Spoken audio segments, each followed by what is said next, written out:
अस्सलाम वालेकुम दोस्तों, मैं हूं माजिद मलिक और डिस्कवर द वर्ल्ड में आप सबको खुश आमदीद। नाज़रीन ग्रामी, हमारी दुनिया का तकरीबन 70% हिस्सा पानी पर मुश्तमिल है और अगर पानी को दुनिया की कीमती तरीन चीज़ों में से एक कहा जाए तो यकीनन गलत नहीं होगा। यही वजह है कि दुनिया के बड़े बड़े ममालिक इस पानी को बड़ी बड़ी जगहों पर स्टोर करते हैं और फिर इसकी मदद से बिजली बनाई जाती है, जबकि इस पानी को जिस जगह स्टोर किया जाता है उसे डैम कहते हैं। आज की वीडियो में हम चंद ऐसे डैम्स का जिक्र करेंगे जिन्हें दुनिया के सबसे खौफनाक डैम्स कहा जाता है, जबकि इसके साथ साथ हम आज ये भी बताएंगे कि आखिर इतने बड़े बड़े डैम्स कैसे बनाए जाते हैं। दोस्तों, अमेरिका के सबसे बड़े और खतरनाक डैमों में फोर्ट पैक नामी डैम सरफहरिस्त है, जो दरियाए मसूरी पर वाक़ है। इसे रियासत हाय मुत्तहिदा में सबसे बड़ा हाइड्रोलिक डैम भी कहा जाता है, जिसे 1933 में $100 मिलियन की लागत से तामीर किया गया था। डैम का कुल हुजम 62,12,500 मकाब गज है, जबकि इसकी कुल ऊंचाई और लंबाई 76.7 मीटर और चौड़ाई तकरीबन 6,409 मीटर है।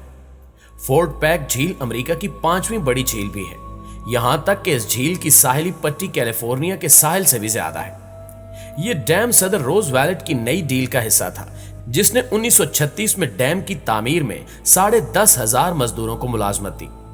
अगर इस डैम की खतरनाकी की बात की जाए तो कहा जाता है कि अगर इस डैम का थोड़ा सा हिस्सा भी टूट गया तो इससे सैकड़ों या हजारों नहीं बल्कि लाखों लोग लुकमे अजल बन जाएंगे और हजारों घर उजड़ जाएंगे।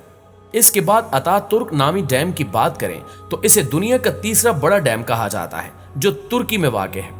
यह डैम 1938 में तामीर किया गया था, जिसकी तामीराती लागत $1.25 बिलियन थी और ये 22 डैमों और 19 हाइड्रो इलेक्ट्रिक स्टेशनों में सबसे बड़ा है, जो दरियाए फिरात और टाइग्रस पर है, जिनकी कुल गुंजाइश लाखों मकाब गज है।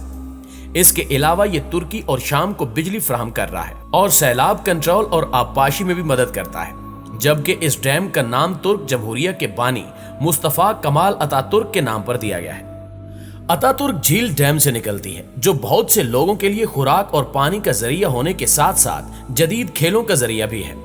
कहा जाता है कि जब इस डैम का सिर्फ एक गेट खोला जाता है तो पानी इतनी रफ्तार से निकलता है जैसे ये पानी नहीं बल्कि बिजली हो। इसलिए माहिरीन का ये अंदाजा है कि इतने प्रेशर वाले पानी के सामने आने वाली हर चीज रेजा रेजा हो जाएगी और शहरों के शहर तबाह हो जाएंगे। दोस्तों, इसी तरह चीन का 3 गॉर्जेस डैम पैदावारी सलाहियत की बुनियाद पर दुनिया का सबसे बड़ा हाइड्रो इलेक्ट्रिक डैम है, जो 1.3 मील चौड़ा है और इसकी ऊंचाई 600 फुट से ज्यादा है।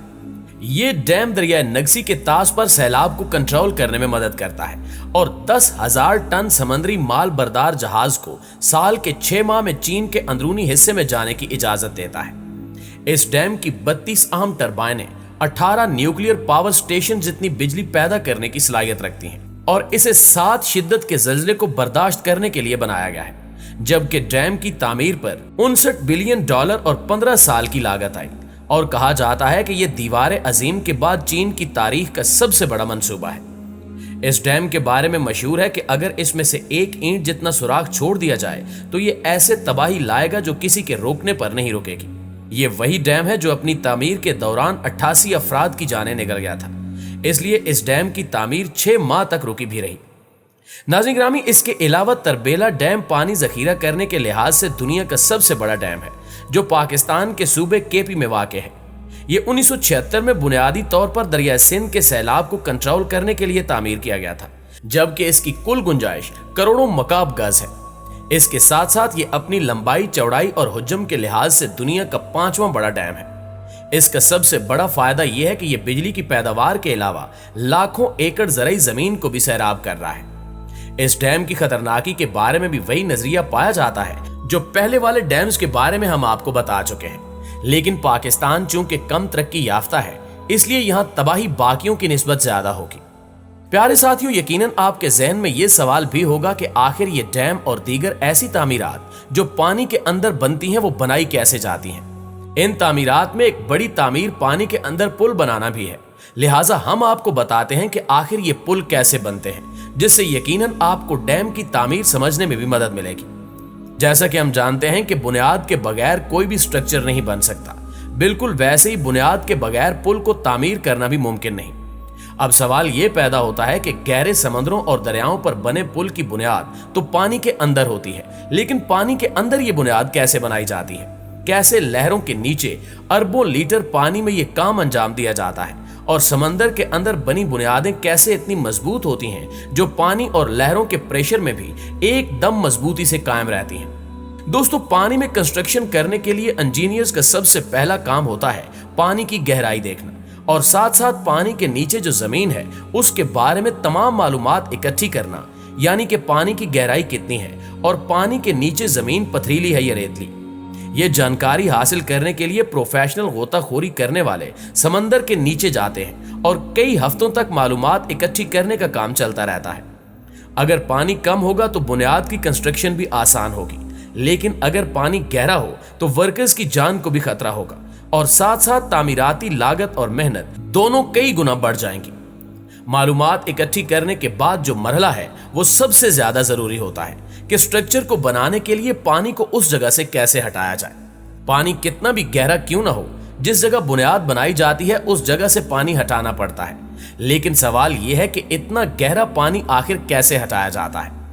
इंजीनियर्स ने इसके भी 3 तरीके निकाल रखे हैं, जिनमें सबसे पहला और सबसे पुराना तरीका कोफर डैम कहलाता है। यानी जिस जगह तामीर करनी होती है उस जगह पर चारों तरफ इतनी मिट्टी डाल दी जाती है कि वो पानी के लेवल से भी ऊपर हो जाए, और जब चारों अतराफ ब्लॉक हो जाते हैं तो बीच से पानी को निकालकर उसको खुश्क कर लिया जाता है। लेकिन अक्सर ऐसा भी होता है कि चारों अतराफ पर डाली गई मिट्टी नरम हो जाती है और पानी का प्रेशर डैम को तोड़कर बुनियाद रखने वाले अतराफ में दाखिल हो जाता है, जिसकी वजह से वर्कर्स की जान को भी खतरा रहता है। लेकिन इस मसले से निपटने के लिए पिछले कुछ अरसे से कोफर डैम मिट्टी से नहीं बल्कि लोहे की शीट से बनाया जाता है। यानी लोहे की शीट्स एक एक करके मशीन की मदद से पानी के अंदर डाली जाती हैं, जिनसे एक मजबूत दीवार बन जाती है और फिर बुनियाद का काम खत्म होने पर कोफर डैम को हटा दिया जाता है। जबकि बुनियाद को बनाने का दूसरा तरीका कैसोनस कहलाया जाता है, जिसमें बुनियाद पहले जमीन पर बनाई जाती है और फिर उसको किसी बहरी जहाज की मदद से उस जगह पहुंचाया जाता है जहां उसको इंस्टॉल होना होता है। इसके बाद चैलेंज ये होता है कि इस बुनियाद को पानी के अंदर कैसे डाला जाए, क्योंकि ये बुनियाद एक बॉक्स जैसी होती है जो नीचे से बैंड और ऊपर से खुली होती है। ये बुनियाद पानी के ऊपर तैर न सके, इसके लिए इंजीनियर्स के पास एक तरीका होता है। जैसा कि अगर पानी ज्यादा गहरा हो तो बहरी जहाज की मदद से बड़े बड़े पत्थर डालकर पानी के नीचे जमीन की भराई की जाती है और फिर कैसोनस को पत्थरों के पहाड़ पर क्रेन्स की मदद से रख दिया जाता है और आखिर में इसके ऊपर बहुत ज्यादा कंक्रीट डालकर इसको मजीद वजनी और मजबूत कर दिया जाता है। लेकिन अगर पानी इससे भी ज्यादा गहरा हो तो फिर इसके लिए बुनियाद बनाने का तीसरा तरीका इस्तेमाल किया जाता है, जिसको बैटर डिपॉलिश कहा जाता है। इस सारे अमल के बाद पानी के बीचों बीच एक मजबूत और ठोस बुनियाद तैयार की जाती है, जिसके ऊपर पुल की कंस्ट्रक्शन की जा सकती हो। लेकिन ये सब इतना आसान भी नहीं होता, क्योंकि सारे तरीकेकार में सालों की मेहनत और कई जानें भी चली जाती हैं। जी तो प्यारे दोस्तों, ये थी हमारी आज की वीडियो कैसी लगी कमेंट करके हमें जरूर बताइएगा। इंशाल्लाह आपसे मुलाकात होती है अगली वीडियो में। तब तक अपना ख्याल रखिए। अल्लाह निगहबान।